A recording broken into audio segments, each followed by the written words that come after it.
Round 3 of the 2021 The Challenge Series takes us to the Hungary for the second running of the Hungarian Grand Prix. Due to the technical characteristics of the track, there are not too much overtaking opportunities on the track, so the Hungary earned its nickname, Monaco, without the barriers.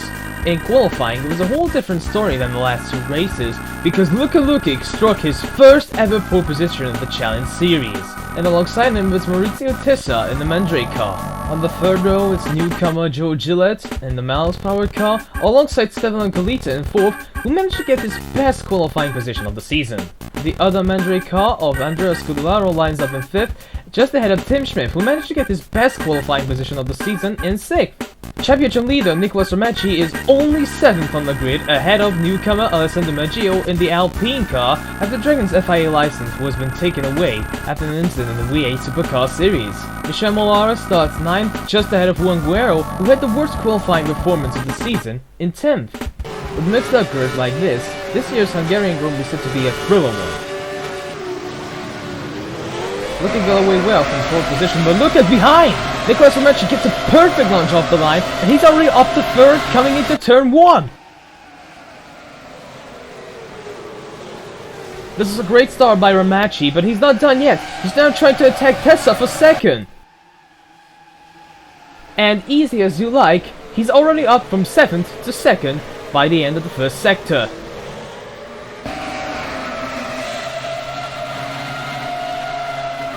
Molara is trying to make the most of the start as he got past Gillette, but he's getting passed by Maggio in the Alpine, and then loses control of the car coming out of Mansell.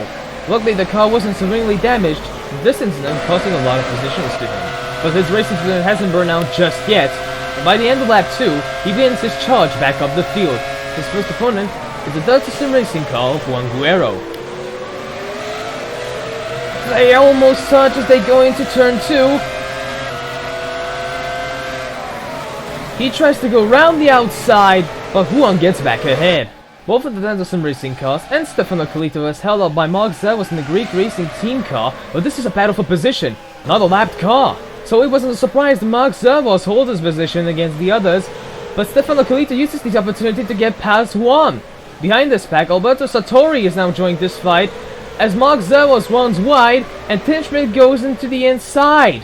And coming out of the final corner onto the straight, he's ahead of him for now. And Colita's now trying to attack Zerwas as well, but Zerwas fights back.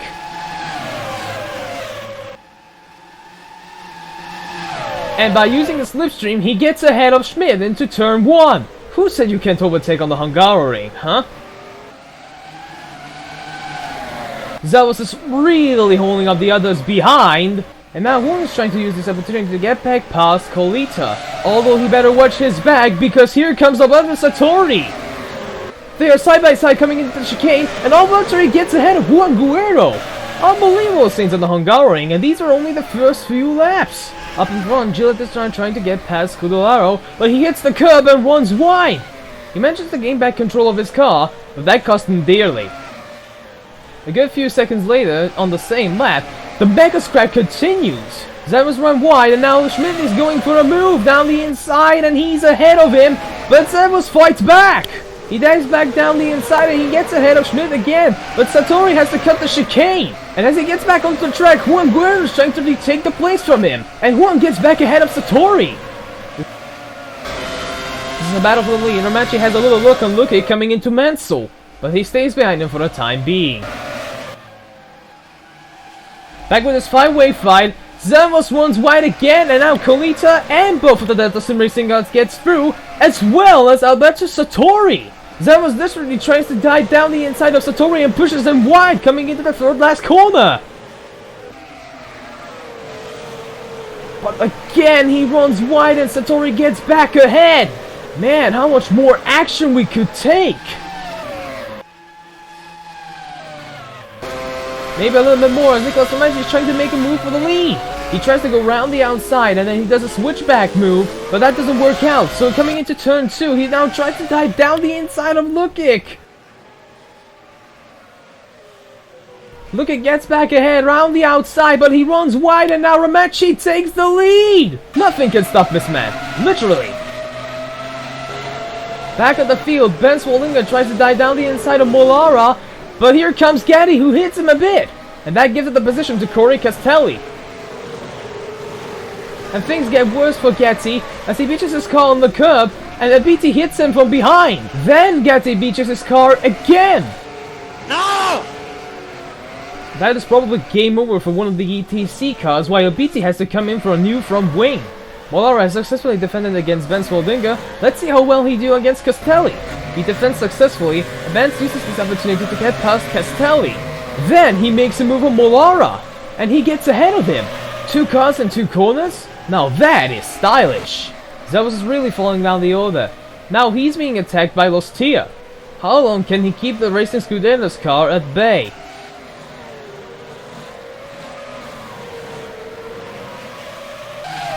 And Lostia uses the engine advantage to get ahead of Zavos.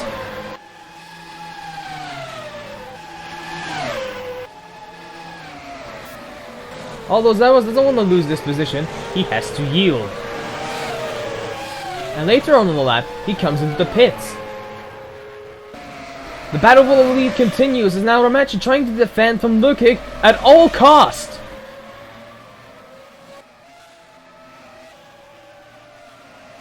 He just hit me up the back.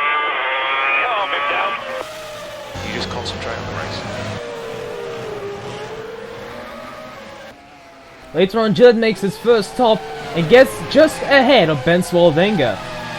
We need you to defend. It's okay. I've got this. Although Benz better watch his rear mirrors as here comes Castelli for more. And Castelli overtakes him round the outside. Back for the battle for the lead, and now Lukic tries to make a dive on Ramachi. But it's not close enough if they even touch. Lukic has to go wide. You okay? The data they send suggests the car is compromised. That's fine. I can finish. Box, pick confirm. Box confirmed. Although Ramachi has pulled the trigger, and he goes for an undercut. He's not the only one who made its first stops. First Scudellaro, then Colita comes into the pits. Scudellaro comes back behind Schmidt, but up ahead, Lostia hasn't stopped yet. Now he's being attacked by Gillett. And he is no match for the miles-powered car. Lukic, Tessa, and Maggio made their first stops.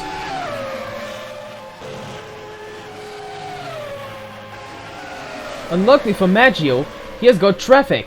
Lostia and Colita hasn't made their first stops yet, so Maggio had to get past them on track. What the fuck? I cannot believe it. The box. As Tim Schmidt made its first stop, he gets back on track behind Bence Valdinger. Derek Nezaric is running at the back of the field once again. And another one of his bad days comes to an end when he slams into the barrier and knocks his rear wing off. That's not okay. That's really not okay. Coming up to the start-finish straight, Molara has been attacked by De La Piaz, who's making its Grand Prix debut today. De La Piaz dives down the inside and takes the place.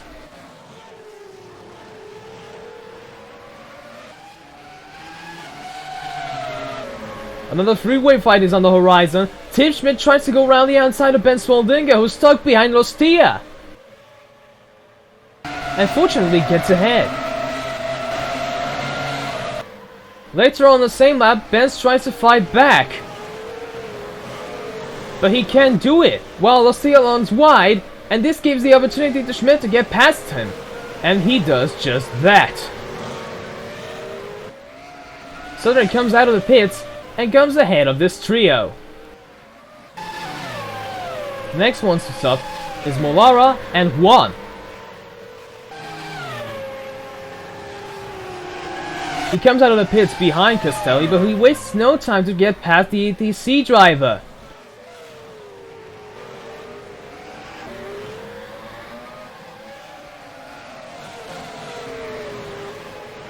So when Castelli makes a mistake, Guerrero makes his move.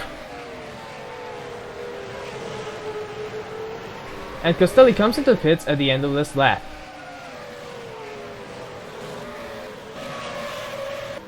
As well as De La Piaz.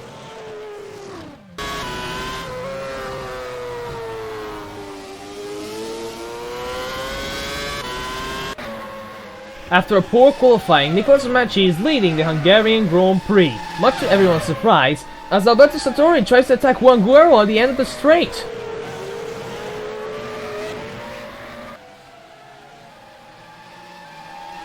Zervos comes out of the pits behind Tessa as Joe Gillette makes its second stop.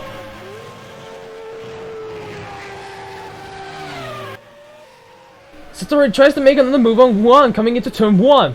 He's trying to keep it there. Coming into turn 2, it's side by side.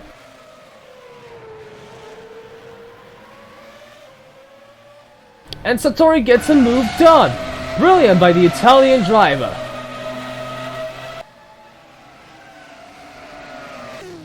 At the end of the lap, Romacci comes in to make his second stop. He comes back behind Lukic, but he has to stop one more time.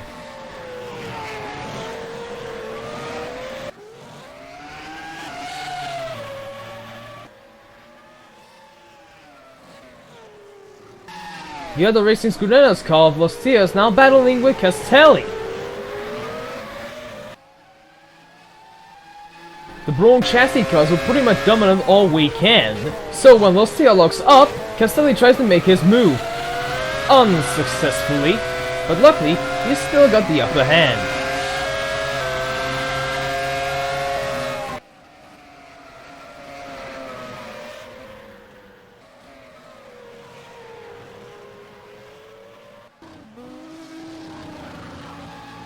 At the end of the lap, Colita comes into the pits as Bence Valdinger slams into the barrier! Fuck. He hasn't finished his home race last year, he isn't gonna do that this year as well!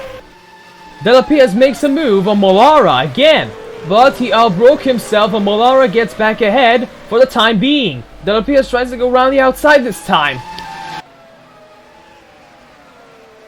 But that usually doesn't work out if you have a BMW chassis.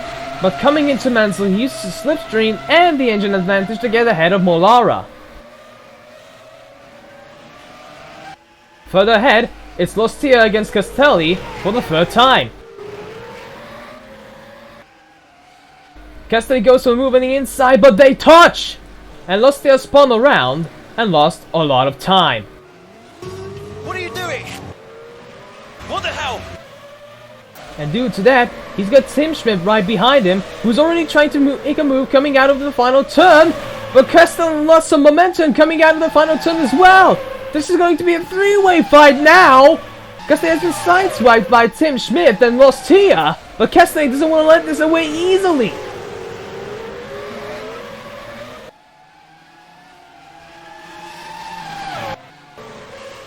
Later on in the lap, Tim Schmidt has caught up to Lostia, now he's trying to make a move into the chicane. Down the inside he goes, they are side by side, but he's ahead of Lostia. Later on, Sartori makes his final stop, as Castelli tries to attack Lostia once again. He goes for a move in turn 1 again and pushes Lostia wide, and thanks to that, he gets back ahead. Lukic has tried to pull off a one-stop strategy, but that doesn't work as Romacci caught up. He comes into the pits to make his final stop. And that left Romacci in a comfortable lead.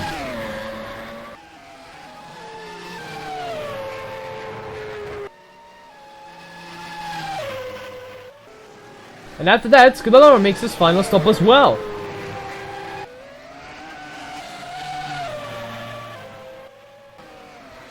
Tessa is currently trying to chase down Romacci. Can Tessa score his and the team's first victory of the season, or Romacci makes it 3 out of 3 by the end of this Grand Prix?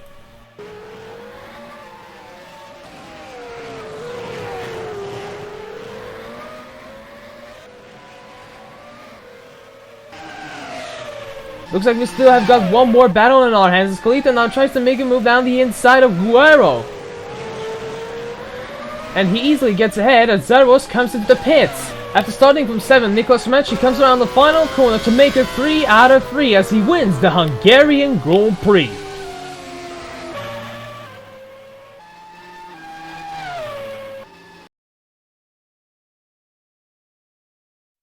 Lukic has chased him down in the last few laps, but he only has to settle for second. And Maurizio Tessa completes the podium in the Mandre racing car. Joe Gillis finished 4th for Miles Power Mechanics, achieving the team's best race finish position to date. Colita saved his best finish of the season and his career, ahead of Juan, Andrea Scudolaro, and Alberto Sartori, who made an excellent debut after starting from the back.